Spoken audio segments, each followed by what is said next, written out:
বৃন্দাবনেশ্বরী বৃষভানুসুতে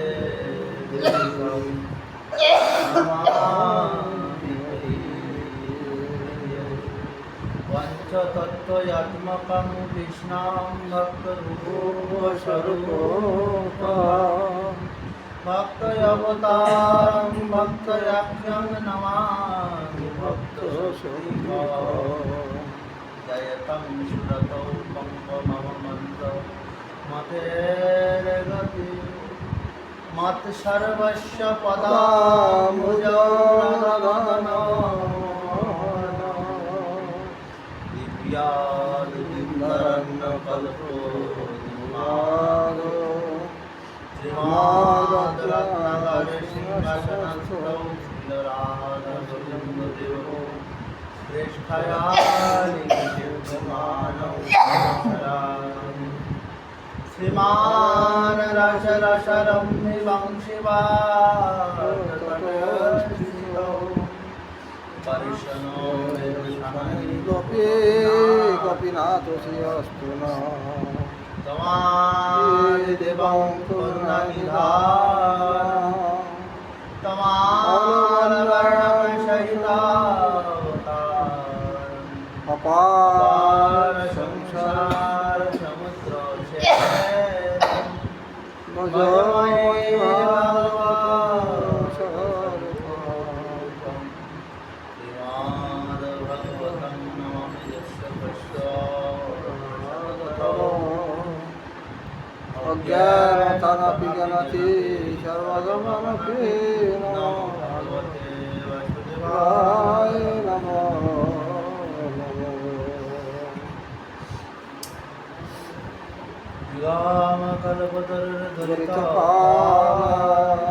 सुकामपदं वितद्रवसंयुक्तं तीव्रसभागवत रसमालया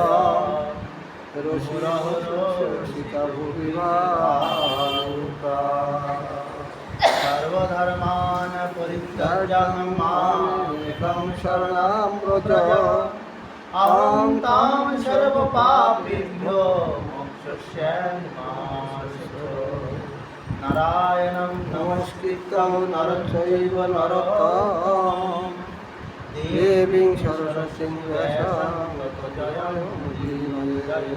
श्रीकृष्ण चैतन्य प्रभु नित्यानन्द श्री अद्वैत गदाधर शिवसदि गौरभक्तवृन्द जय रूप सनातन भट्ट रघुनाथ श्री गोपाल भट्ट दशरथनाथ जय गोसाईर चरण जय विघ्ननाश अभीष्टप्रद भक्तवस्ती सहित जय जय सुनिले चैतन्य कथा भक्तिर श्री गौरांग महाप्रभु তাহার বিনা ভালো মন্দ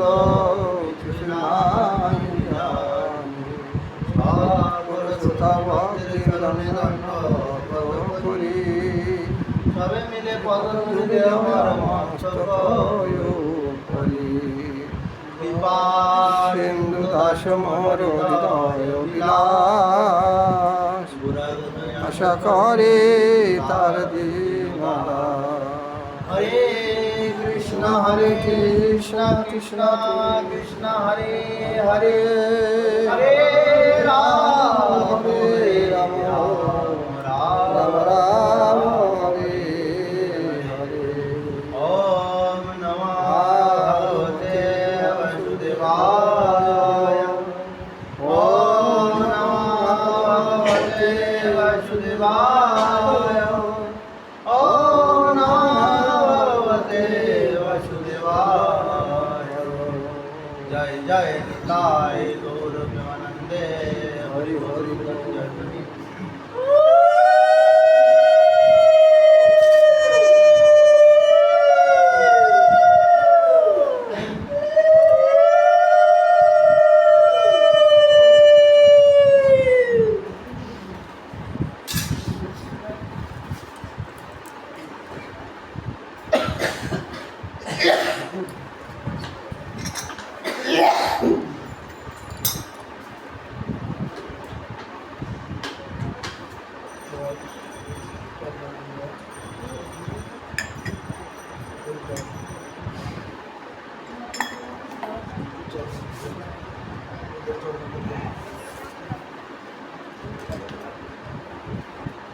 কাল আমরা আস্বাদন করেছিলাম, আজ দামোদর বলতে চতুর্থ দিবস। কাল আমরা আস্বাদন করেছিলাম কৃষ্ণদাস কবিরাজ গোস্বামীর যে দিব্য সূচক কীর্তন, তার প্রাণপ্রিয় শিষ্য মুকুন্দ দাস তার রচিত। তিনি এত সুন্দরভাবে কবিরাজ গোস্বামী পাদের দিব্য চরিত্রাবলী রচনা করেছে এবং তার এত সুন্দর পবিত্র প্রতিভা, যেমন গুরু তার তেমন শিষ্য। যে এত সুন্দর সূচক কীর্তন গুরুদেবের সম্বন্ধে করেছেন, যে এত অদ্ভুত কীর্তন সূচক কীর্তন সহজে পাওয়া যায়। অল্প অল্প শব্দের মাধ্যমে গুরুদেবের যে সম্পূর্ণ তার গুণাবলী, তার যে ভাব আদর্শ, সেগুলি তিনি প্রকাশ করেছেন।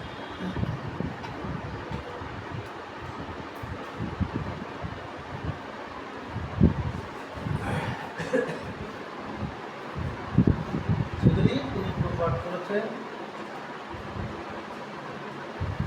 জয় জয় শ্রী গুরুদেব প্রেমানন্দ।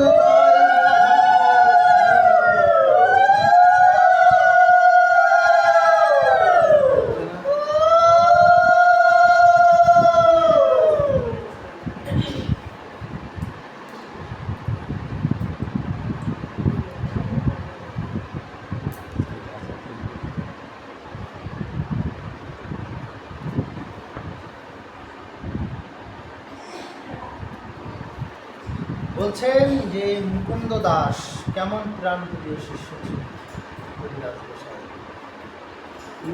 তিনি লিখেছেন যে আমরা যতদূর কালকে আস্বাদন করেছিলাম, তারপর কবিরাজের পয়ার ভাবের সমুদ্রসার অল্পজ্ঞেও বুঝিবারে পারে।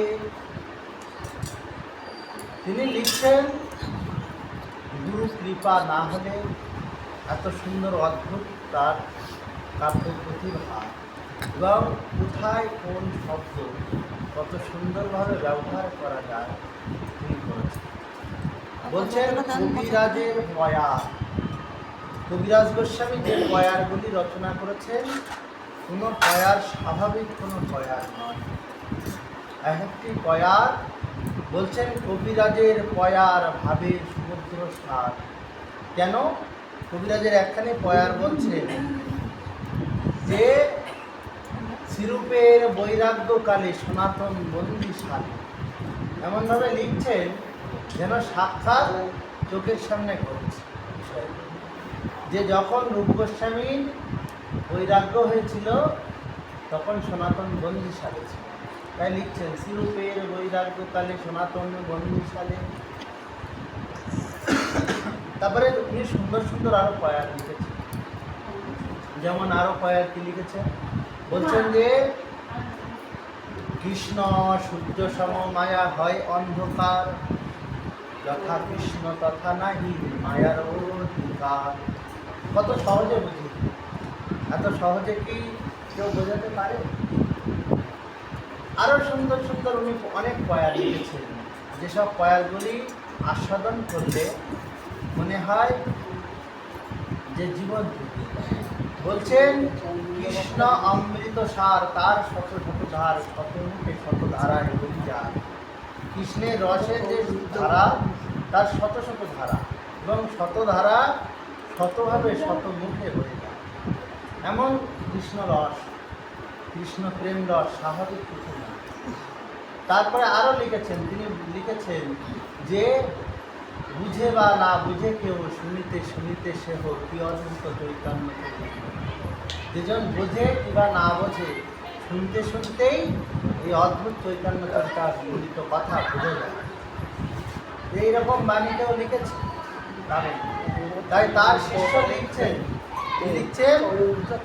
কবিরাজের পয়ার ভাবের সমুদ্র সার। এই কবিরাজের এক একখানি পয়ার, তাতে এমনভাবে ভাব নিহিত করা আছে, রাধা গোবিন্দের লীলা এত সুন্দরভাবে নিহিত করা আছে যে লীলা পাওয়া জগতে দুর্লভ। এবং যে লীলাগুলি গোস্বামীগণ তাঁরা সংস্কৃতে শব্দের বাক্য জালে বেঁধে রেখেছে, ওটা সাধারণে বুঝতে পারবে না তাদের গ্রন্থ। কেন না, এত সুন্দরভাবে সংস্কৃত, কঠিন সংস্কৃত দ্বারা তারা আবদ্ধ করে রেখেছেন যে সেই অল্পজ্ঞে বোঝা সম্ভব। তাই বলছেন অল্পজ্ঞে বুঝিবারে নারী। অল্প যারা জ্ঞানী, যারা পণ্ডিত নন, যারা সংস্কৃত ব্যাকরণ শাস্ত্রে পারদর্শী নন, যারা হরিনামৃত ব্যাকরণ পড়েনি, তাদের ক্ষেত্রে এই গোস্বামীপাদগণের শ্লোক আদি হৃদয়ঙ্গম করা বিষাদ তারা পারে। কিন্তু কবিরাজের পয়ার এমনই ভাবের সমুদ্র সার, তার ভিতরে ভাবের সমুদ্র, অল্পজ্ঞেও বুঝিবারে পারে। বলছেন অল্প যারা অজ্ঞ তারা বুঝতে পারে, আবার এর যে ভাব, শুধু অল্প অজ্ঞ অল্প জ্ঞানী হলে বুঝতে পারে, কিন্তু তার ভিতরে অনুভূতি থাকতে হবে ভালো, না হলে কিন্তু বুঝতে পারে। তাই বলছেন অল্পজ্ঞেও আবার বুঝতে পারে না। কেন না, অনুভূতি, ভাগবত কৃপা, ভক্তের কৃপা, গুরুর কাছে অধ্যয়ন না করলে এই চৈতন্য চরিতামৃত অধ্যয়ন সার্থক হয় না। বাড়িতে পড়ে নিলাম, হয়ে গেছে আমি বিশাল পণ্ডিত, ওই গল্পটুকুনি জানা, তার বেশি কিছু। তার বেশি যে রাধা গোবিন্দের যে লীলা মাহাত্ম্য চরিত্রাবলী সব কিছু জানা হবে। যেমন রায় রামানন্দ সংবাদ, এই রায় রামানন্দ মিলন মহাপ্রভু ঘটিয়েছে, মহাপ্রভুর সাথে রায় রামানন্দের মিলন হয়েছে। চৈতন্য চরিতামৃতে এমন অভূতপূর্ব ব্যাখ্যা আছে যে কল্পনা করতে পারবে, যে এত অদ্ভুত ব্যাখ্যা সম্ভব। যে প্রেম ভক্তি কোন শ্রেষ্ঠ পর্যায়ের জিনিস, যেমন একটা প্রধানমন্ত্রী হওয়া কতখানি ব্যাপার, যে প্রধানমন্ত্রী হচ্ছে সে জানে। প্রথমে হতে হয় কাউন্সিলর, তারপরে বিধায়ক, তারপর সাংসদ, তারপর না প্রধানমন্ত্রী, সবাই সহযোগিতা করে। না হলে ওই সারা জীবন সাংসদ হলেও প্রধানমন্ত্রী, যিনি প্রধানমন্ত্রী তিনি সাংসদ, কিন্তু সব সাংসদ প্রধানমন্ত্রী। এরকম যে বলছেন এই ভাবের সমুদ্র সার্থ, এ বোঝা অত সহজ, প্রেম ভক্তি অত সহজ বস্তু নয়। তাই মুকুন্দ দাস তিনি লিখছেন কবিরাজের পয়ার ভাবের সমুদ্র সার, অল্পজ্ঞেও বুঝিবারে নারে। কাব্য নাটক কত পুরাণাদি শত শত পড়িতেও বিবিধ প্রকারে।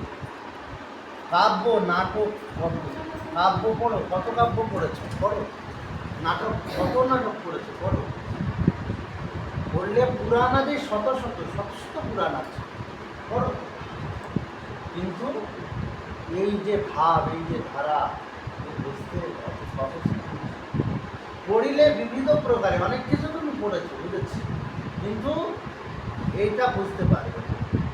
চৈতন্য চরিতামৃত শাস্ত্র সিন্ধু মথি কত লিখে কবি কবিরাজ কৃষ্ণদাস। বলছেন চৈতন্য চরিতামৃত শাস্ত্র গ্রন্থ মথি কত, উনি এক শ্রদ্ধা গ্রন্থ মন্থন করেন। বহু গ্রন্থ মন্থন করেছে। যেমন কোনো দুগ্ধকে রেখে তার পরের দিনে দধি মন্থন করা হয়, দধি মন্থন করলে তার স্বাদ বার হয়। বেশিরভাগ অংশটা কিন্তু ফেলা যায় না, ছাঁচ বা ওটাকে কী বলে ঘোল। ঘোল ঘোল খেয়েছে না কে না খেয়েছে, মাথা মুড়িয়ে ঢোল ঢুকে গেল, অপমান। সেরকম বলছেন এই ঘোল এইটুখানি যদি মাখন ওঠে এতটা ঘোল, বেশিরভাগ অংশ ফেলে। সেই রকম বলছেন যে গোস্বামীগণ গ্রন্থনা করেছিলেন তখনকার বাজারে মহাজনগণ, তারা বলছেন যে 4,01,000 শ্লোক তাঁরা গ্রন্থনা করেছেন। শ্রীমদ্ ভাগবতে 18,000 শ্লোক আছে, সমস্ত পুরাণ আদি সব কিছু মিলিয়ে 4,00,000 শ্লোক আছে। কিন্তু শুধুমাত্র গোস্বামীগণ তাঁরাই 4,01,000 শ্লোক গ্রন্থনা করেছে। এবং ওই যে শ্লোক, সংস্কৃত শ্লোক গ্রন্থনা করেছে, যদি বলেন কোথায়, আমরা তো এত গ্রন্থ পাই না। যারা বৃন্দাবনের রাধা মদনমোহনে গিয়েছে, রাধা সাহিত্য টিলার ওপরে যে মদনমোহনের ওখানে সনাতন গোস্বামীর সমাধি আছে, দেখেছেন? কারা কারা দেখেছেন দেখি হাত তুলুন। সনাতন গোস্বামীর সমাধি, এই সনাতন গোস্বামীর সমাধির ওখানে একদম কোনাটার দিকে গিয়ে দেখবেন গ্রন্থ সমাধি, দেখেছেন? ওই গ্রন্থ সমাধির মধ্যে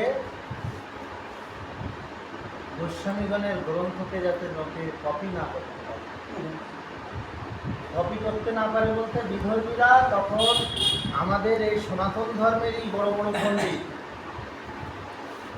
তারা পণ্ডিত কিন্তু তারা ধর্মবিরুদ্ধ পণ্ডিত, বা ধর্মবিরুদ্ধ নয় কিন্তু তাদেরকে তরোয়ালের ভয়ে ধর্ম কথাকে উল্টো করে লেখার প্রয়াস বা তাদের ঘাড়ে চাপিয়ে দেওয়া হয়েছে। তোমরা যদি ভুলভাল না লেখো মৃত্যুদণ্ড দেবে, প্রাণ ভয়ে তারা যাতে ভুলভাল না করে সেই জন্য গোস্বামীগণ কী করলেন, তাদের যত গ্রন্থ না সব ওই সমাধি দিয়ে সেখানে গ্রন্থ সমাধি, সেই গ্রন্থ সব তালপাতার প্রতি ছিল। অনেকদিন মাটির তলায় থাকলে কী হয়, কোনো তালপাতাকে যদি মাটির তলায় রেখে দেন কী হবে, খানিকদিন বাদে পচে নষ্ট হয়ে আর কিছু পাবে না। আমাদের গ্রন্থ না যত লিপিবদ্ধ করা শ্লোকাদি সব ওইভাবে নষ্ট হয়ে মানে, আর যা আছে অল্প স্বল্প কিছু তাই আমরা অধ্যয়ন করে করে করে করে পাগল হই। এত কিছু বলছেন এই চৈতন্য চরিতামৃতে গ্রন্থে 1111টা শ্লোক আছে, সর্বমোট 1111। আর বলছেন কিছু কিছু শ্লোক 2-3 বার লেখা হচ্ছে একই শ্লোক। যখন উদাহরণ দিতে গেছেন কবিরাজ গোস্বামীরা তখন 2-3 বার লেখা, বলছেন ওইভাবে 2-3 বার লেখা হওয়ার ফলে মূল যে শ্লোক একদম আলাদা আলাদা আলাদা আলাদা প্রত্যেকটা শ্লোক এক দুবার লেখা হয়নি। এইভাবে 777টি শ্লোক আছে চৈতন্য গোস্বামী, পুরো আলাদা শ্লোক। এবং এই যে 777টা শ্লোক রাধাকুণ্ডের যারা বড় পণ্ডিত ছোট পণ্ডিত ওনারা বলছেন শুধুমাত্র চৈতন্য চরিতামৃত গ্রন্থ একটা কোনো মানবের পক্ষে, বড় বড় পণ্ডিতদের পক্ষেও আস্বাদন করা সম্ভব নয়। একটা চৈতন্য চরিতামৃত গ্রন্থ, আর কোথায় শ্রীমদ্ ভাগবত 18,000 শ্লোক, কোথায় আরও বড় বড় বেদ পুরাণ আদি, সেগুলি তো অনেক। বলছেন চৈতন্য চরিতামৃত কেন এত শ্রেষ্ঠ গ্রন্থ?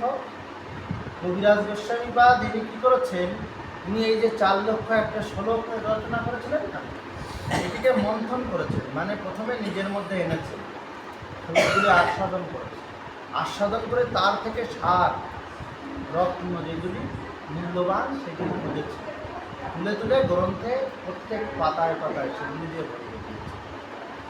তাই বলছেন যে চৈতন্য চরিতামৃত শাস্ত্র সিন্ধু মতি কত, কত শাস্ত্রের সমুদ্র, 4 লক্ষ শ্লোক মানে একটা শাস্ত্র নয়, কত শাস্ত্রকে মন্থন করেছেন, মন্থন করে কত শাস্ত্র মতি কত কত শাস্ত্র মন্থন করে কি করেছেন, মন্থন করে লিখে কবিরাজ কৃষ্ণদাস লিখেছে নিজের গ্রন্থে চৈতন্য চরিতামৃতে লিখেছে, বয়ার করেছে। বাংলায় যেমন ছন্দ করেছেন, যে সংস্কৃত শ্লোকগুলি লিখেছেন তাকে উনি সরল ভাষায় বাঙালিরা অন্য ভাষা সহজে বুঝতে পারে। আর উনি বুঝতে পেরেছিলেন যে এখনকার না হয় বাংলায় পণ্ডিত আছে, পরবর্তীকালে একটাও পণ্ডিত পাওয়া যাবে না বাংলায়। এখন গ্রামগঞ্জে শত শত পণ্ডিত আছে, কারণ মহাপুরুষ আমাদের প্রত্যেক গ্রামে বলতে পারেন পণ্ডিত ছিল, কিন্তু এখন সংস্কৃতে পণ্ডিত একটাও পাবেন না। খুঁজে খুঁজে এ গ্রাম ও গ্রাম সে গ্রাম খুঁজলেও একটা হাতে গোনা, পেলেও পেতে পারেন, না পেলেও না পেতে পারেন। তাই বলছেন এরা যদি বুঝতে চায় তাহলে এদের শুধু বাংলা ভাষায় বোঝাতে না পারলে হবে না। তাই উনি বাংলা ভাষায় শ্লোকের অর্থকে ব্যাখ্যা করেছেন, বাংলা ভাষায় একদম পরিষ্কার সুন্দরভাবে লিখে। তারপরে বলছেন পাষণ্ডী নাস্তিকাসুর লভয়ে ভক্তি প্রচুর নাস্তিকাতা সমূলে বিনাশ। বলছেন যারা পাষণ্ড, পাষণ্ড গ্রন্থ মানে না, নাস্তিক অসুর, নাস্তিকদের অসুর বলা হচ্ছে, পাষণ্ড যারা তাদের অসুর বলা হচ্ছে, বা নাস্তিক অসুর যারা নাস্তিক, যারা চৈতন্যকে মানেন না। বলছেন কৃষ্ণ অবতারে রামাদি অবতারে যারা অসুর ছিলেন তারা কি করতেন জানেন? বলছেন যে কংস জরাসন্ধ আদি রাজাগণ ষোড়শ উপাচারে করিত বিষ্ণুর পূজন। কংস মামাকে আমরা ভাবি যে ও খুব অধার্মিক লোক ছিল, কি যে ষোড়শ উপাচারে বিষ্ণুর পূজা করতো সে কি অধার্মিক হতে পারে? সম্ভব? ওর থেকে তো কলিকালের জীবেরা অধার্মিক, তারা ষোড়শ উপাচারকে এক উপাচারেও বিষ্ণুকে পূজা করে। রাবণ কিরম ছিল? রাবণ নিজে বলছেন যে শিব তাণ্ডব, যে শিব তাণ্ডব এখন সমস্ত যত জায়গায় শুনবেন সবার মুখে মুখে মুখে মুখে ওই শিব তাণ্ডব রাবণের রকম। শিবের পরম ভক্ত, শিব নিজের পত্নীর জন্য সোনার লঙ্কা বানিয়েছে, উনি বলছে প্রভু আমায় দিতে হবে, ওই লঙ্কাটা আমায় দিতে হবে, আমি এখানে থাকবো সোনা। তাই বলছেন এই রাবণ এইরূপ ছিল, বিশাল ভক্ত, যে সাক্ষাৎ শিবকে দর্শন পাওয়া সম্ভব শিবেই নাম দিয়েছিল। একদিন কি করেছে, রাবণ গিয়েছে কৈলাস, গিয়ে বলছে শিব এত দূরে থাকবে কেন কষ্ট করে, আমার প্রভু, তাহলে এত দূরে থাকাটা ঠিক না, আর এত সুন্দর কৈলাস করবো, প্রভুকে সাথে করে নিয়ে একদম লঙ্কার ধারে বসে যদি গিয়ে দর্শন করবে, সাক্ষাৎ সেবা করবো একদম। কেন ওই মূর্তি সেবা করবে মঠরাজে? তখন বলছে কি করা যায়, কৈলাসটাকে উঠে নিয়ে চলে যাবে। এইবার কৈলাস পর্বতের তলায় হাত দিয়ে নাড়াচাড়া করছে, 20টা হাত, 10টা যেরকম মাথা সেরকম 10টা হাত, 20টা হাত আছে, বুঝেছে? আর রাবণের অঙ্গ কিন্তু কালো ছিল, শ্যামলা। এবারে ওই 20 হাত দিয়ে ধরেছে, ধরে পাহাড় নাড়াচ্ছে, আজকে উঠে তুলবেই, প্রায় উঠে গেছে। এমন সময় শিব আর পার্বতী বসেছিলেন ওনারা। শিব বলছে ঝামেলা করে তো শিষ্যটা আমার এসে, কি ব্যাপার? হ্যাঁ, কৃষ্ণদেব তো, উনি তখন ওনার পায়ে বলছে কোনো তো নিয়ে যাওয়ার ব্যাপার না, শিবকে শুদ্ধ নিয়ে যায়। এবারে সেইভাবে শিব কী করেছে, ওনার বাম পায়ের বৃদ্ধাঙ্গুলি দিয়ে ছোট্ট একটা চাপ দিয়েছে ওই পাহাড়ের মাথা। যেই দিয়েছে সেই রাবণ আর হাত ছড়াতে পারছে না, হাত তো পাহাড়ের মাঝখানে ফেসে গেছে, টেনে উঁচু করবে তার মাঝে হাত ফেলে এবার হাতের চাপে পড়ে গেছে। এবার উনি ওখানে প্রায় 10,000 বছর চেঁচিয়েছে, ওই একটা দিনে ছাড়ি, অথচ ধরে চেঁচিয়েছে, এমন চেঁচামেচি করেছে। ওনার আগে নাম ছিল 10 আনা, মানে 10 মাথা। ওই চেঁচামেচির জন্য রাবণ, মানে এমন করে চিৎকার করেছে, ওনার নামই রাবণ। ওই চিৎকার চেঁচামেচির জন্যই ওনার নাম রাবণ না রাবণ। হইল। তাই বলছেন যে এই যে উনি শিবকে সহ্য নিয়ে যাবে, কিন্তু শিবের সামান্য একটা পায়ের উঙ্গুলির চাপ সহ্য করার ক্ষমতা নেই। তাই শিবকে বলে। এরা ভগবানকে সাক্ষাৎ লাভ করেছে। বলছেন যে এনারা ১৬ বছরে বিষ্ণুর পূজা করত ঠিকই, করলেও কবিরাজ গোস্বামী বলছেন এনারা সেই আমলে যিনি অবতার কৃষ্ণচন্দ্র বা রামচন্দ্র তাদের মানত না। আর যে অবতারে যে যুগে সেই অবতারকে যদি না মানা হয়, তাদের অসুর মধ্যে গণনা করা হয়। তুমি সত্য যুগের ভগবানকে মেনে কি করবে? নারায়ণকে। তাই বলছেন যে এনারা ১৬ বছরে বিষ্ণুর পূজা করতেন। বলছেন যে এদের কত বিশ্বাস ছিল, এমন অধার্মিক ছিল। কি ভাবছেন এমন অধার্মিক? না। বলছেন যে ভীমের সাথে জরাসন্ধ সারাদিন গদাযুদ্ধ করছে, সকাল ৬টার থেকে লাগছে সূর্য উদয় থেকে আর সন্ধ্যের সূর্য ডোবা পর্যন্ত সারাদিন গদা পেটাচ্ছে। এ ওর গায়ে মানে ও এর গায়ে মানে প্রাণপণ লড়াই করে জরাসন্ধ বলছেন ভীম তুমি আর আমি এক খাটে শোই। কেন? কতটা বিশ্বাস। আর এখনকার কলিকালের মানুষকে বলেন তো, নিজের ভাইয়ের সাথে ভাই একটু লড়াই করে একসাথে খাটে শুতে, রাত্রিবেলার মধ্যে এক ভাই দেখবেন হাত জগতে নেই। হ্যাঁ, এক ভাই জগতে নেই, লড়াই তো দূরের কথা, একটু মুখ গলা বলিতে এক খাটে শুতে পারবেন, দেখবেন হাওয়া। কিন্তু সে ভীমকে জীবনে চেনেও না। অত বড় শক্তিশালী যোদ্ধা, রাত্রিবেলা যদি গলাটা টিপে ধরে তাতেও আর নড়তে পারে। কিন্তু অতটা বিশ্বাস, কতটা ধর্মাত্ম যে এই ভীম আমাকে জীবনে কিছু করতেই পারবে না। আবার ভীমেরও কতটা বিশ্বাস, এই জরাসন্ধ এমন ধর্মাত্ম যে আমাকে রাত্রিবেলা মারবে না। ওনারা এক খাটে শুতে না, সারাদিন দিতে হবে। বুঝতে পারছি? এইরকম তাদের বিশ্বাস, এরকম ভাগবত কৃপা ছিল, কিন্তু তা সত্ত্বেও কৃষ্ণচন্দ্রকে এনারা মানত। তাই এদেরকে অসুর মধ্যে গণনা করেছে। বলছেন জগাই মাধায় মানত না, তাদেরও অসুর মধ্যে গণনা করেছে। এবং এই যুগে যারা চৈতন্যকে মানে না, কবিরাজ গোস্বামী বলছেন তাদেরকে আমি অসুর মধ্যে গণনা করি। তারা অসুরের তুল্য, তারা সাধারণ কেউ নয়।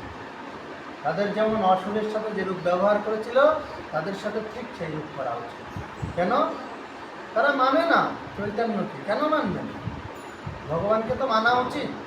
না মানলে যেমন কৃষ্ণচন্দ্র অসুর রূপে তাদের সংহার করেছিল, এদের সংহার করাই বিধান।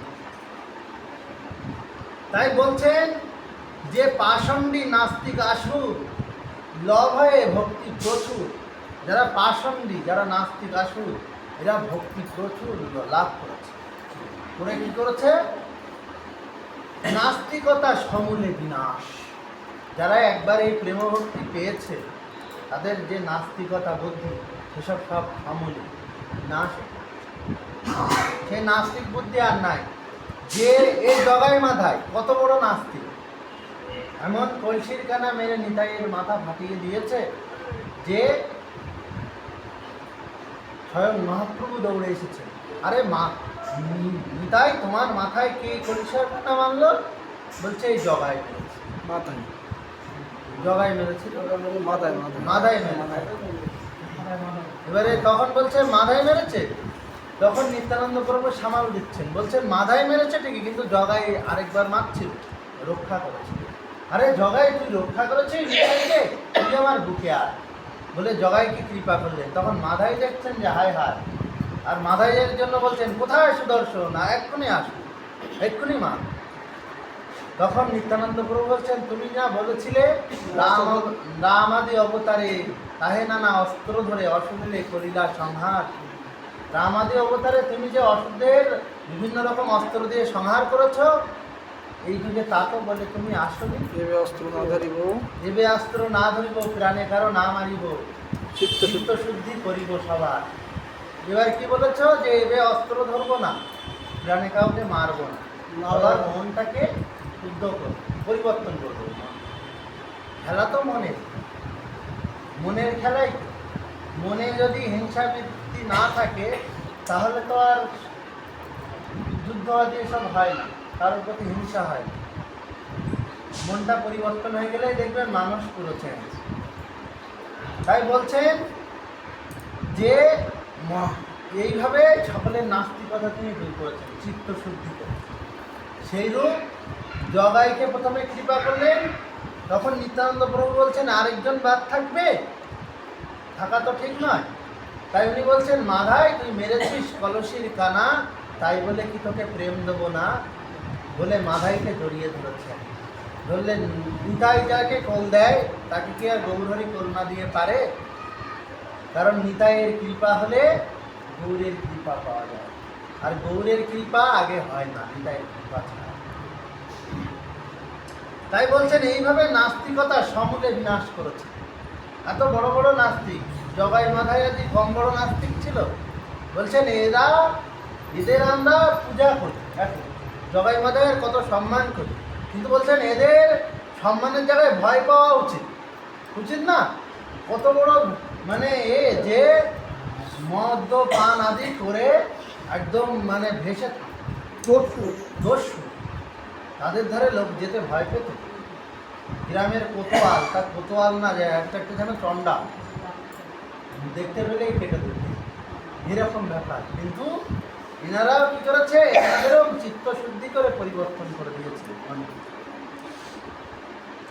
তারপর বলছেন শাস্ত্রের প্রমাণ যার লোকে মানে চমৎকার, যুক্তি মার্গে সবে হার মানে। বলছেন এ ভক্তি মার্গের সাথে যুক্তি মার্গ খাটে না, কারণ ভক্তি বশ ও পুরুষ হয়, তিনি যুক্তিতে পুরুষ নয়। যুক্তিতে বশ হয়েছে কখনো ভগবান? ভগবানের সাথে গিয়ে যদি আপনি যুক্তি দেখান, ভগবান তোমার ওইখানে 10,000 বছর সেবা করেছি, বিশ্বামিত্র মুনি গিয়ে বলেছি আমি 10,000 বছর তপস্যা করেছি, আর এই বিশ্বামিত্র আমি বলেছি 10,000 বছর তপস্যার অর্ধেক ফল দিয়ে দিলাম, আর এই বিশ্বামিত্র বলছে আমি যদি কোনো কালে কোনো সময় ওই বৈশিষ্ট্য ঋষি বলছেন যে আমি যদি কোনো কালে কোনো সময় সামান্য সাধুসঙ্গ করে থাকি তার অর্ধেক ফল পাই। বলছে সারা বেঈমান, আমি আমার 10,000 বছরের অর্ধেক ফল দিয়ে দিলাম, আরে বদমায়েশ আমাকে মাত্র কোনো কালে কোনো সময় যদি কোনোদিন সাধুসঙ্গ করে থাকে, ঠিক নেই করেছে কিন্তু তার অর্ধেক ফল দিয়েছে। সম্ভব? মানা যায়? আমি এত ফল দিয়েছি আর তুমি ওইটুখানি ফল দেবে কেন? সমান সমান দেওয়া উচিত, না হলে বিনিময় হয়। তখন দুজনের মধ্যে তো বিশাল ঝামেলা। তো ঝামেলা হওয়ার পরে এই ঝামেলা তো মেটে না। বিশ্বামিত্র একসময় এনার পুত্রদেরও মেরে ফেলেছে, 100 পুত্র ছিল। মহর্ষি শক্তিরই তার 100 ভাই, সবাইকে একদম রাক্ষস দ্বারা মোটামুটি একদম আর একটাও নেই বলছে। তখন বৈশিষ্ট্য ঋষিকে নিয়ে বলছে ঠিক আছে এর মীমাংসা একটা হয়ে যাক, তোমার অনেক ক্ষতি করেছে।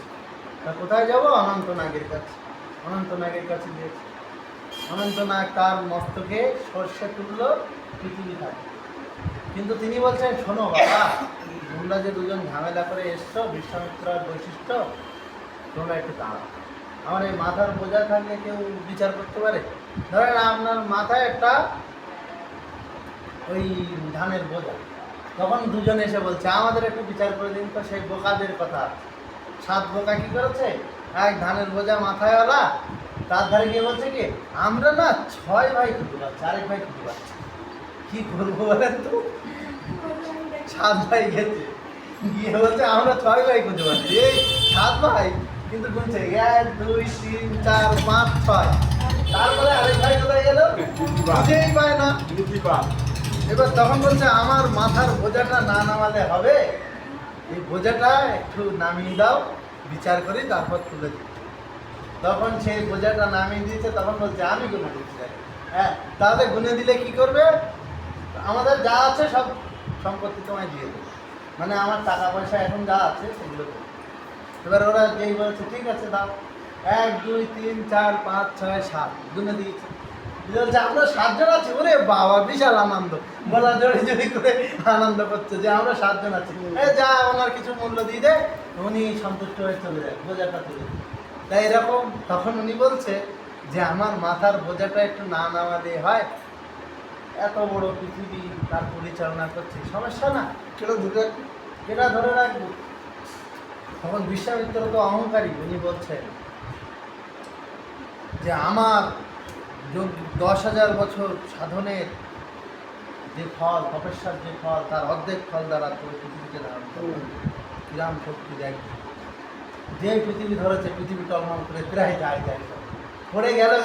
আরে বাবা তুমি পারবে না, দাও আমার মাথায় দাও, তোমার দ্বারা হবে না। তখন বিশ্বামিত্র লজ্জিত হয়ে গেছে, পারলাম না, এত ফল দিলাম। তখন বৈশিষ্ট্য ঋষি বলছে, বিশ্বামিত্র এবার তুমি, বলছে আমি আর কি জানি,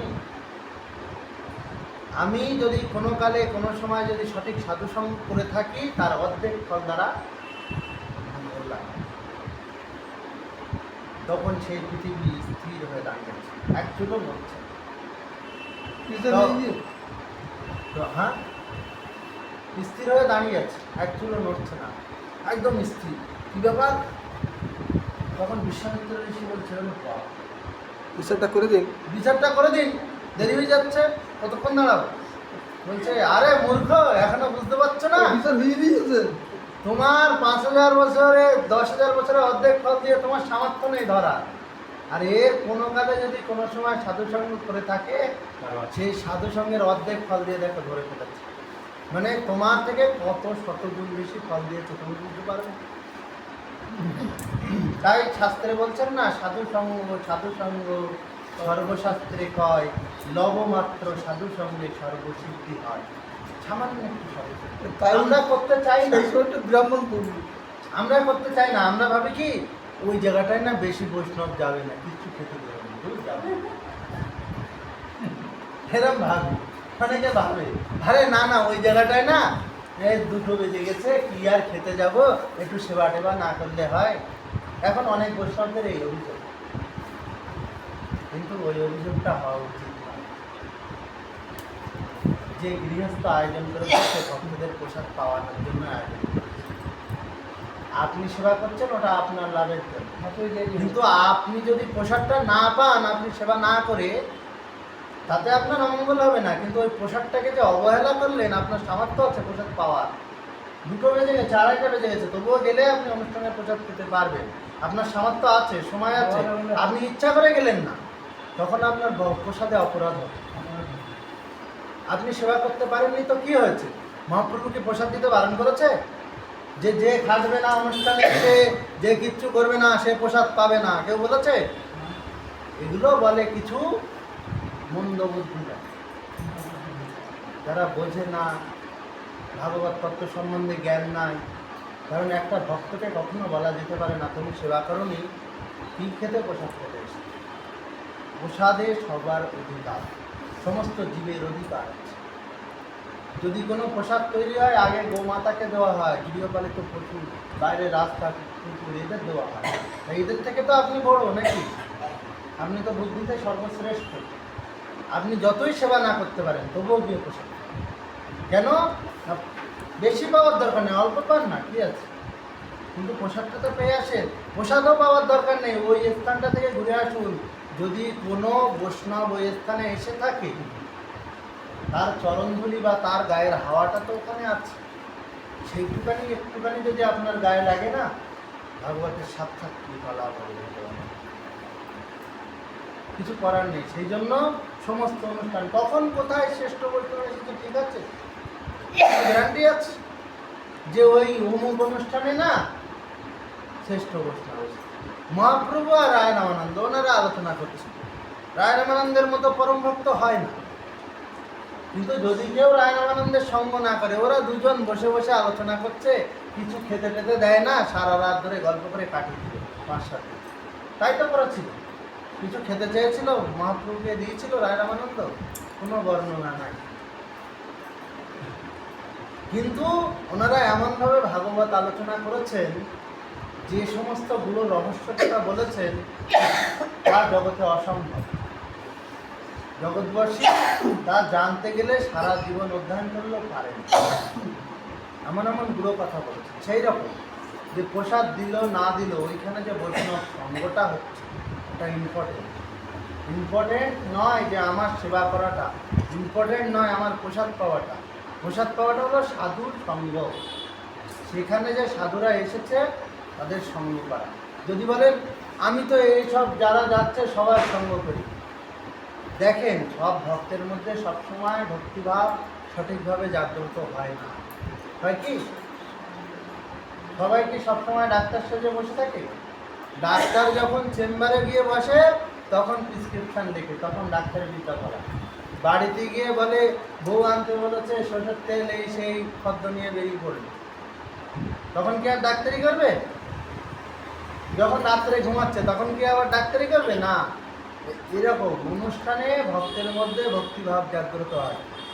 একজন ভক্ত বাড়িতে কি আচরণ করলো সেটা বড় কথা না, সে অনুষ্ঠান বা যেসব ভক্ত সমাজে গিয়ে কী আচরণ করছে। অনেক ভক্তের বাড়িতে আচরণ তার পারিবারিক কারণে, সাংসারিক কারণে বিভিন্ন রকম হতেই পারে না। কারণ এই সংসারে যদি না থাকতো, সে যদি সংসার ত্যাগ করে কোনো বাবাজি সন্ন্যাসী মঠবাসী হতো, তখন তার প্রত্যেকটা সময়ের অধ্যয়ন করত, তার প্রত্যেকটা সময়কে গুরুত্ব দিন যে সব সময় ঠিক কাজ করছে কিনা, সবসময় নির্দিষ্ট সঠিক নিয়ম অনুসারে চলছে কিনা। কিন্তু যিনি গৃহস্থ বৈষ্ণব, তাকে সবসময় আপনি ওই মাপকাঠিতে ফেলতে পারবেন। কেন পারবেন না? কারণ সেই গৃহকর্ম, সে সমস্ত সংসার ত্যাগ করে তার সংসারের কাজ করতে হয়। সে যদি ব্যবসার সময় মিথ্যে কথাও বলে, বলছেন ব্যবসার সময় কন্যা দান বা কন্যা গ্রহণ, এসব সময় মিথ্যে কথা বলা যায়, শাস্ত্রের নির্দেশ আছে। কেন? এই সময় মিথ্যে কথা না হলে মেয়ের বিয়ে হবে। আপনি যদি বলেন আমার মেয়েটা না টেরা, ছেলে তখনই বাড়ি ঢুকবে না, আগের থেকেই পালাবে, বললে দরকার নেই দেখতে যাওয়া। কিন্তু আপনি বাড়ি এলেন বুঝিয়ে ভাজিয়ে যাই করে মেয়েটাকে বিয়ে দিন, হয়ে যাবে। একটু মিথ্যে দিতে বলে বসিয়ে দিলেন হবে। কিন্তু ওই আগে আসার আগেই বলে দিলেন বিরাট টেরা, হ্যাঁ না একটু টেরা আছে, তাও ওই একটু টেরার থেকে কখন যে বেশি টেরা হয়ে যাবে তার ঠিক নেই। মানুষের মুখের কথা তো। এটাই হলো ব্যাপার, যে সাধু সঙ্গটা এবং সাধু যে সময়ে যে অনুষ্ঠান আদিতে যাচ্ছে সেই সময়ে সব আচরণগুলো ঠিক করছে। কারণ সে যখন সংসারে আছে সে সংসারের আচরণ করবে না, সে সংসারে বসে সাধুর মতো করবে যে আমার টাকা পয়সা লাগবে না, আমি টাকা পয়সা ছোবো না, আমি ইনকাম করবো না। এটা বৈষ্ণব বাবাজি যারা গৃহত্যাগী সন্ন্যাসী, যাদের এক রাত্র এক গাছতলায় একদিন বাস করে, তাদের জন্য ঠিক আছে। কিন্তু যারা গৃহস্থ তাদের জন্য কি এগুলো ঠিক? তাদের জন্য এই নিয়ম হয়, কারণ তাদের সংসার চালিয়ে তারপরে। তাই বলছেন যে শাস্ত্রের প্রমাণ যার লোকে মানে চমৎকার, যুক্তি মার্গে সবে হার মানে। এটা যুক্তি মার্গে হার মেনে যায়। জগাই মাধাই উদ্ধার ভক্তি মার্গ ছাড়া সম্ভব নয়। যতই যুক্তি দেখান জগাই মাধাইকে কেন উদ্ধার হলো, মন কীভাবে পরিবর্তন হলো, ও যুক্তি মার্গে কোনো উত্তর খুঁজে পাবেন না। কিন্তু যদি বলেন ভক্তি মার্গে, পাবেন। কারণ ভগবান ভক্তির বশ, ভগবান যুক্তির বশ নয়। বহু রকম ভগবানকে যুক্তি দেখাবেন, কিছু মানবে না, বলে ওসব যুক্তি আমি শুনতে চাই না। যতই বলেন হে ভগবান আমি তো সংসারের জ্বালায় টাইম পাইনি, ওসব যুক্তি থাকবে না।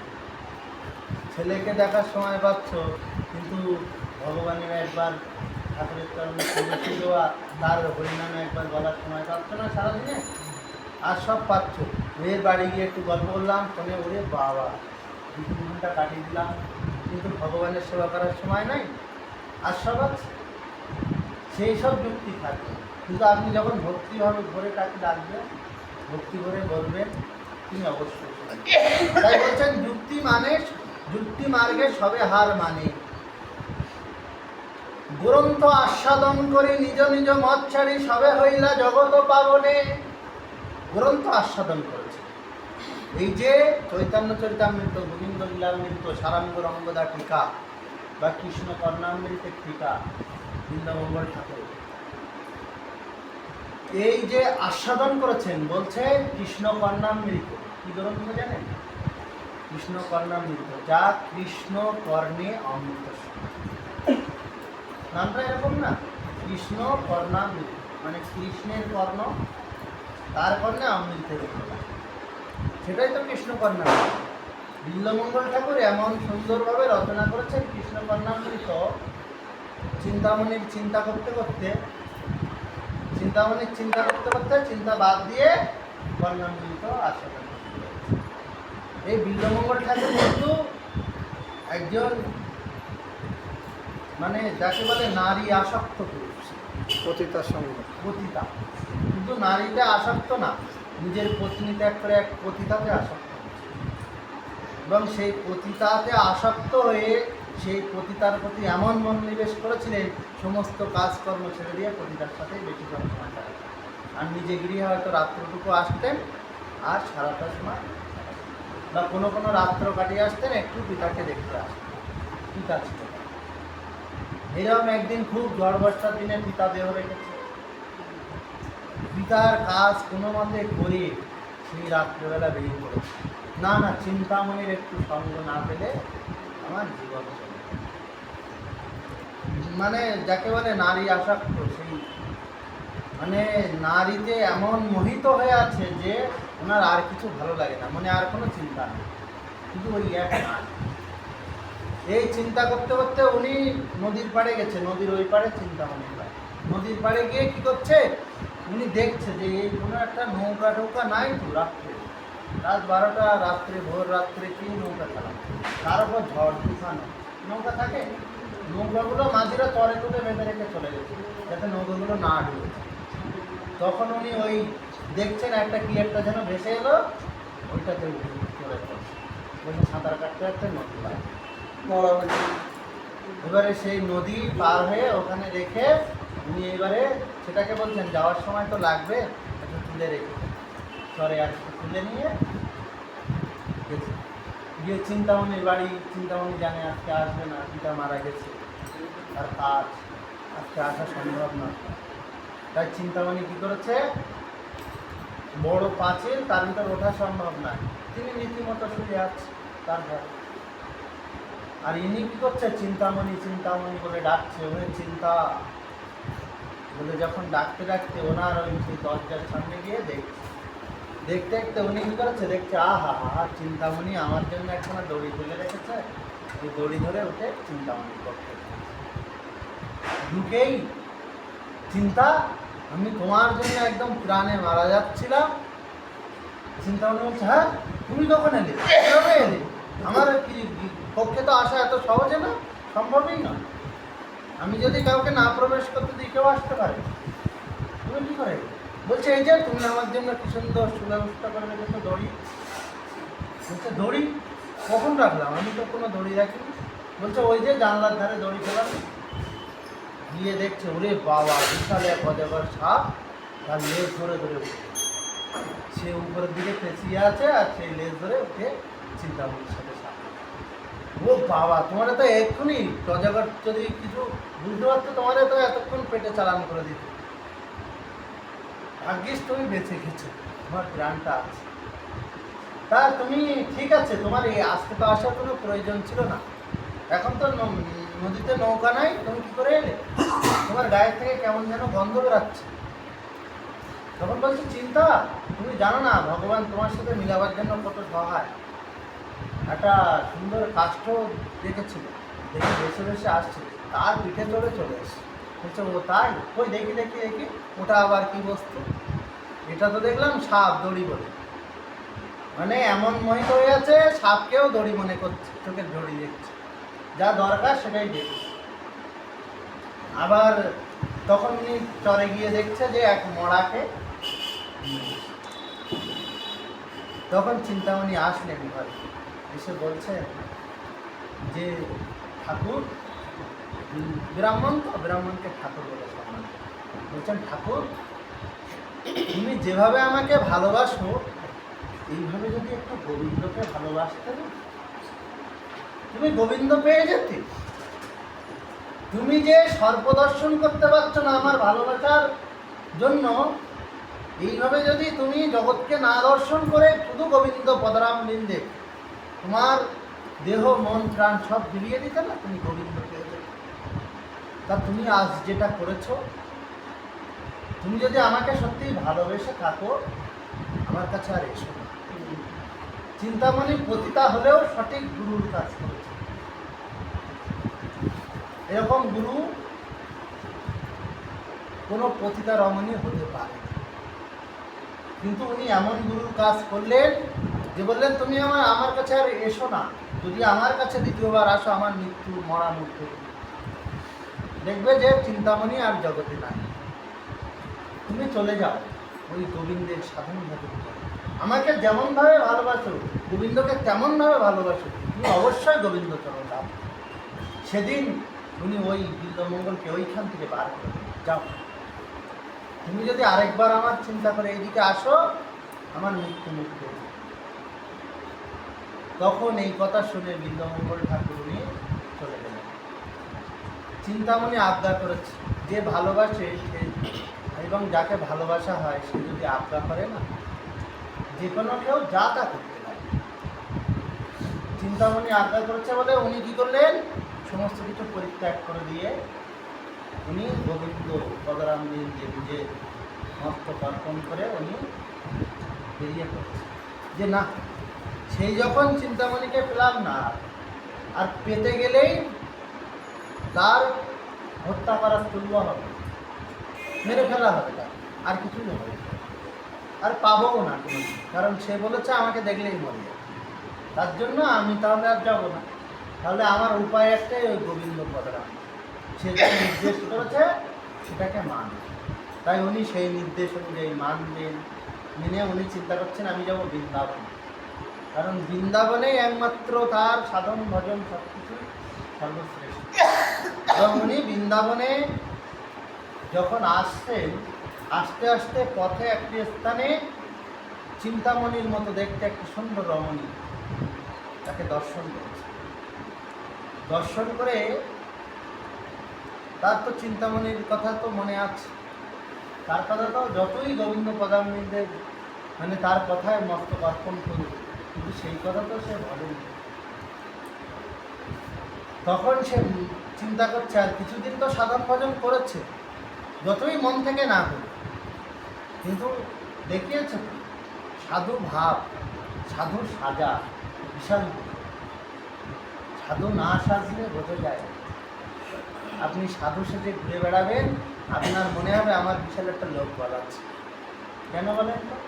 সবাই বলবে রাধে রাধে রাধে রাধে রাধে, তখন মনে হবে কি এরা আমার সবাই চেনে। আর আপনি এমনি সাধারণভাবে ঘুরে বেড়ান, তখন লোকে কেউ রাধে রাধেও বলবে না, কেউ দাদা নমস্কারও বলবে না, কিছু বলবে না, সবাই চলে যাচ্ছে যেন অচেনা যাবে। সাধু সাজারও তারও একটা ছোট্ট উপমা আছে। তা বলছেন যে এই চিন্তামণি কথা শুনে ওই নারীকে যখন দর্শন করছে, ওই নারীর গৃহে ওই দিনে বলছে কি আমি তোমাদের গৃহে একটু আতিথেয়তা করব, এই রাতটুকুনি যাপন করে চলে। তার অতিথি এলে অতিথিকে আগে নারায়ণ ধরে, অতিথি সাক্ষাৎ ভগবানের অবতারও তো হতে পারে। তার উপরে ব্রাহ্মণ, তার উপরে সন্ন্যাসী, তিনি তার কম বড় কিছু না, তিনি আমার গৃহে। তখন ওই নারীর স্বামী উনি কী করেছে, ব্রাহ্মণকে ডেকে ভালো ঘর জায়গা থাকার জায়গা দিয়েছে। কিন্তু ওনার তো নারী সঙ্গ লাভের মনোবাসনা এখনো যায়নি। তখন উনি চিন্তা করছে যে কী করবে। তখন ওই বণিককে বলেছে যে বণিক, আমার মনের বিশাল এক বাসনা আছে, তুমি পারলে পূরণ করতে পারো, একমাত্র তুমিই পারো। তা বলছে সন্ন্যাসী বর আপনি কী বাসনা, যা বলবেন তাই পূরণ করবো, কি আছে, আমার তো কোনো ধন সম্পদের অভাব নাই। তখন উনি বলতে বলতে বললেন, তোমার ওই সুন্দরী পত্নী রাত্রেবেলা আমার ঘরে থাকবে, সুন্দর শৃঙ্গার। তখন বণিক তো ভাবে গেছে, হায় হায়, আমাকে না হয় চাইতো বা আমার কিছু যা কিছু চাইতো সব পছন্দ করে, কিন্তু আমার পত্নীরও তো একটা মত থাকে, যেটা যুধিষ্ঠির মহারাজ করেননি। যুধিষ্ঠির মহারাজ নিজের বুদ্ধিতে পত্নীকে জুয়ায় দেন। শুনেছিল গিয়ে যে দ্রৌপদী তোমাকে জুয়ায় লাগাবো কিনা বলেছিল, একবারে কিন্তু বলে শুনিনি, শোনা উচিত ছিল না, কারণ পত্নীর বিশেষ মত থাকে না, সে এসেছে বলে একেবারে সব আপনার তা নয়।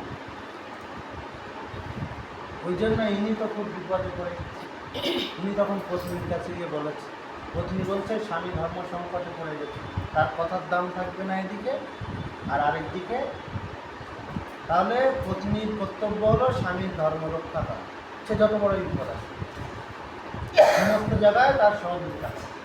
তখন বণিকের পত্নী উনি কী করলেন, উনি সেই দিনে ওনার স্বামী বলছে ভগবান যা করে আমাদের তার উপর কিছু করার নাই, তাই তিনি নিজ হস্তে পত্নীকে শৃঙ্গার করিয়ে নিজে হাতে করে বিল্বমঙ্গল ঠাকুরের পক্ষে দিলেন। যখন বিল্বমঙ্গল ঠাকুর ওই চিন্তামণিকে দর্শন করেছেন, আগে করতেন না, ওই দরজাটা বন্ধ করে যখন ঢুকেছে, ঠাকুর তুমি যা বল আমি তাই।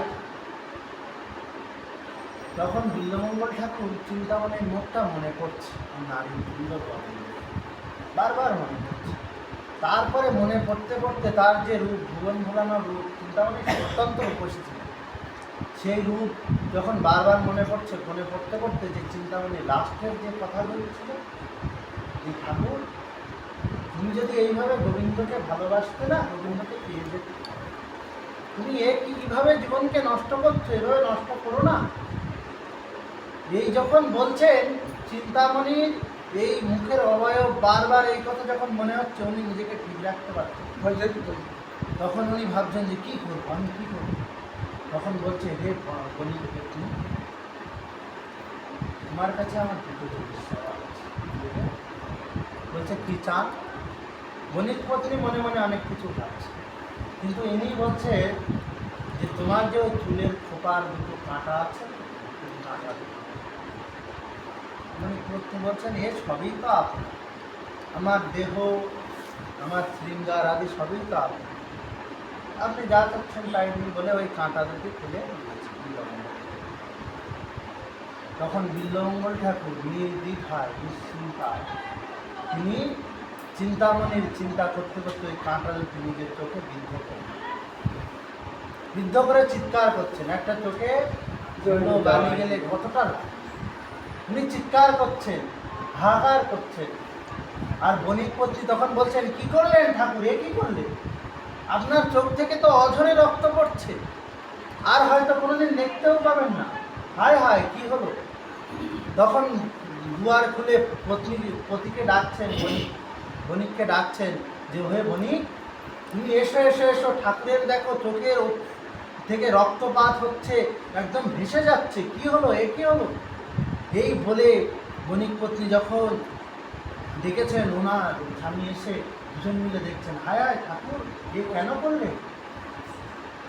বলছেন যে চিন্তামণির চিন্তা বাদ দিয়ে আমি যে গোবিন্দের চিন্তা, অন্য যে চিন্তামণির চিন্তা করছিলাম, আজ তার থেকে তোমার এই শুধুমাত্র রূপের লালসা, আমার এই নয়নের দোষ, যে নয়ন দিয়ে ওই চিন্তামণিকে দর্শন করতাম, সেই নয়ন দিয়ে তোমাকে তোমার কাম চোখে দেখেছি না, আমার এটা ঠিক হয় উচিত লাগে, তাই আমি আমার চোখকে বিদ্ধ করে এই নয়নকে নষ্ট করি, যাতে আর কোনোদিন ওই নারী মদন বা কারোর মুখ না দেখতে হয়, কারোর সৌন্দর্যে আমার মনকে যেন আর আকৃষ্ট না করে, যে সেই দিনেই যেন আকৃষ্ট করে যেদিন ওই গোবিন্দ তার রূপে ঝলঙ্কার আসে, সেই দিন যেন আমি দেখতে পাই, এবং সেই দিনেই আমি আমার এই নয়নকে দেখতে পাই, তাছাড়া আমার আর দেখার কোনোদিন দরকার নেই। এই বলে বিল্বমঙ্গল ঠাকুর পরের দিন প্রভাতে আবার বৃন্দাবনের উদ্দেশ্যে রওনা দিলেন, এবং বৃন্দাবনে যাওয়ার পথে স্বয়ং ভগবান অনেক প্রকার সহযোগিতা, এবং উনি যে সুন্দরভাবে এই যে গোবিন্দকে স্তুতি করেছেন এবং তার লীলাবলী এত সুন্দরভাবে বর্ণনা করেছেন। বলছেন কৃষ্ণের কাছে কৃষ্ণ কর্ণামৃত, মানে কৃষ্ণের কর্ণে ওনার যে কথাগুলি, যে নিকুঞ্জ লীলা রহস্য উনি ভেদ করেছেন, সেই যে কৃষ্ণের কাছে অমৃত,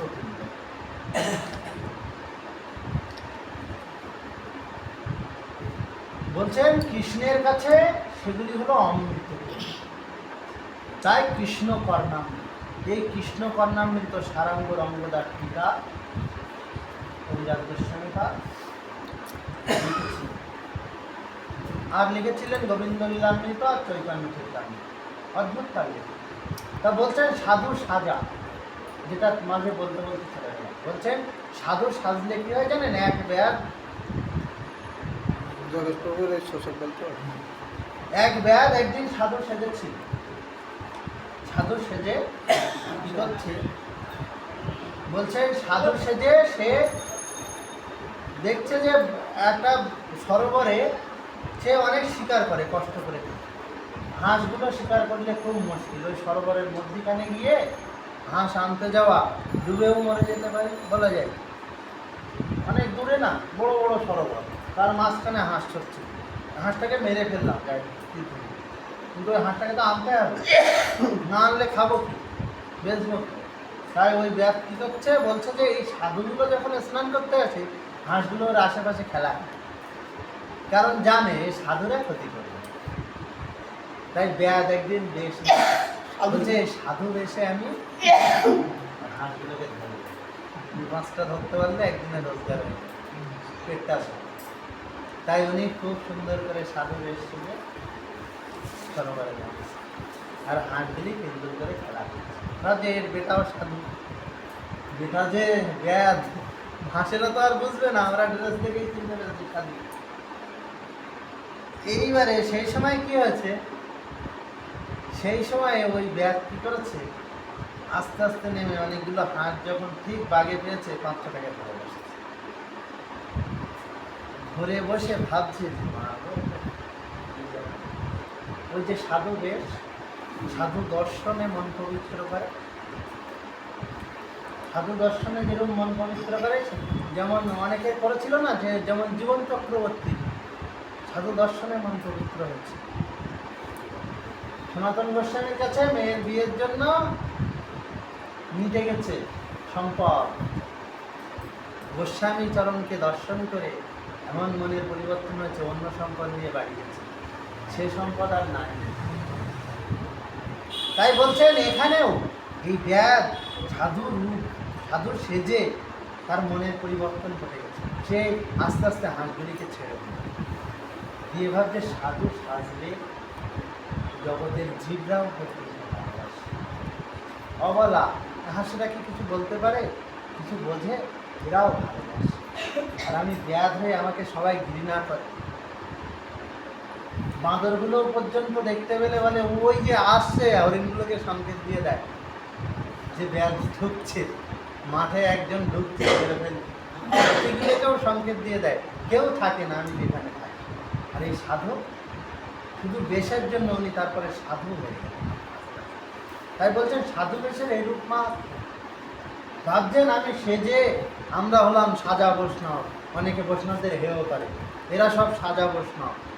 আরে বাবা, বৈষ্ণব সাজতে গেলেও না ভাগ্য লাগে। বলুন তো অন্য কাউকে বৈষ্ণব সাজতে? নরেন্দ্র মোদীর মতো তো অনেক প্রধানমন্ত্রী এসছে আগে, এসছে না? তো ওইরকম সেজে ভগবানকে আরতি করতে বলুন তো একটা রে। আরও তো 10-15টা এসছিল সামনে, আসেনি? এখনো আসবে, পরে দেখতে পাবে। কিন্তু ওই রকম করতে বলুন তো দেখি, পারবে না। কারণ তার জন্য ভাগ্য লাগে, তার জন্য ভাগ্য লাগে। সাধু সাজাও অত সহজ নয়, সাধুর সঙ্গ তো দূরের কথা, সাধু সাজা বা সাধুজনের একটু ভালোবাসা, সাধুজনকে দণ্ডবোধ করা অনেক কঠিন ব্যাপার। ঠিক আছে, আমরা যে পর্যন্ত গেছি পরের দিনে আবার বলবো। এরপরে আমরা গেছি হলো দুরন্ত আস্বাদন করি, নিজে নিজে মদ ছাড়ি। কীভাবে মদ ছাড়লেন এসব কথা পরে বলা হবে। এবারে আমরা একটু যোগেশচন্দ্র প্রভুর কোথায় সে কোথায়, হ্যাঁ আমাদের যোগেশ প্রভু রাধিকানাথ গোস্বামীর পরে যিনি যোগেশ প্রভু, ওনার লীলা আমরা একটু আস্বাদন করি। শোষক আছে, শোষক সূচক আছে কোথায়? হ্যাঁ, এই কেন সে আর বসা আছে কেন?